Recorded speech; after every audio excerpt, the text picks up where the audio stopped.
everyone, my name is Sydney, I'm from PhoneDog.com, and welcome to this week's episode of The Dog Pound, where I will be recapping all the latest news from last week and from today in a nice little condensed video. So this week we're going to start with some iPad news. We're hearing some more rumblings of a smaller iPad, which we've heard a lot in the past, but they kind of died off and now they're kind of catching up again. The rumor is that it's going to be somewhere between 7 and 8 inches. Definitely less than 8 inches. This is from two separate reports, one from the Wall Street Journal and one from Bloomberg. Now, their sources say that this smaller iPad could be more cost-effective and could be launching sometime this fall, maybe around October. So we don't know a whole lot of details, but that's what we know for now. We'll let you know if we hear any more about this. But the big news from last week is all about Apple and Samsung and the lawsuit that Apple filed against Samsung regarding some of its patents and the Galaxy Nexus. Now, a whole lot happened, so I'm going to break this down in a nice little timeline form just to give you a recap of what happened, get you caught up on everything. So it started in February when Apple filed a request for an injunction against the Galaxy Nexus, claiming that the phone infringed upon 4 of its patents. And then on June 29th, the courts decided to grant this preliminary injunction against the Galaxy Nexus, mostly related to one patent that Apple claimed infringement on, and this was multi-source searching, kind of similar to Siri. So the Galaxy Nexus was banned in the US, but Samsung requested to stay the injunction. However, that was denied by the judge, but Google did say that even though the sales had stopped due to the injunction, the device would be returning within a week. They had a software fix that created a workaround, and that eventually did happen. The Galaxy Nexus is now available from the Google Play Store, and it should be shipping within 1 to 2 weeks.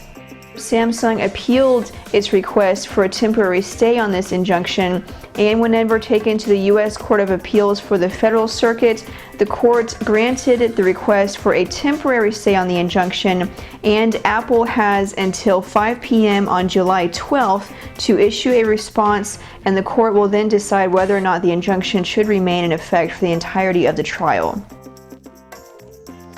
Now, things weren't as complicated overseas, where Apple and Samsung are also involved in some legal battles. So Apple claimed that the Galaxy tabs infringed on the iPad's design. However, the judge ruled that this is not the case and that consumers are not likely to get the two confused, saying that the thinness and also the unique designs on their backs are enough to differentiate the iPad and the Galaxy tabs from each other. Interestingly, the judge also said that the Galaxy tabs are not as cool as the iPad, and this would also help consumers who differentiate one from the other. So it'd be kind of interesting if Apple decides to appeal this decision. Would that be basically admitting that the Galaxy tabs are as cool as the iPad? I don't know, we'll have to see how that one turns out. RIM made the news last week whenever Torsten Heinz, the CEO, did an interview and said that there was nothing wrong with the company, which obviously caught some people by surprise considering how poorly RIM has been doing for the past couple of years. However, he did clarify that he didn't mean that there wasn't anything wrong with the company as it was when he took over. Obviously, things were really bad and things needed to change, but his point was that things have changed and that the direction they're going in right now is much better, and he thinks that their focus is where it needs to be. Now, along with that, we do have some more reports about launch dates for some BlackBerry devices that we'd heard in the past. We're now hearing that the BlackBerry Playbook 4G is due in the 4th quarter of this year. The BlackBerry London, the full touch device, and the BlackBerry Nevada with a physical QWERTY could be coming in the 1st quarter of 2013, along with the BlackBerry 10 update for the Playbook.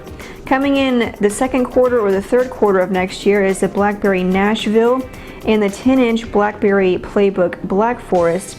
And then BlackBerry Naples could be coming in the 3rd quarter or the 4th quarter of 2013. Now, we don't have a whole lot of details on these devices, but at least we have some launch dates. You can check out PhoneDog.com for more updates on these rumored products. Moving on now to some news about the Samsung Galaxy Note. First, the Galaxy Note 2 we're hearing could be announced in August with a launch in October. We're hearing that it could have a 5.5-inch display but still be the same size as the current Galaxy Note and have a quad-core processor and either a 12 or 13 megapixel camera. This is the rumor for now. We'll let you know if we hear anything else. But as for the original Galaxy Note, the one currently available, we've been hearing rumors for a long time that it's going to hit T-Mobile, and now we finally have further proof of that. A recent poster that someone took a picture of, it has the Galaxy Note in it, so this could mean that it's coming to T-Mobile within a couple of weeks possibly. We'll let you know if we hear any more details on a surefire launch date. I just said surefire, I don't know, you know what I mean. And lastly, here's some kind of bad news for you Verizon customers.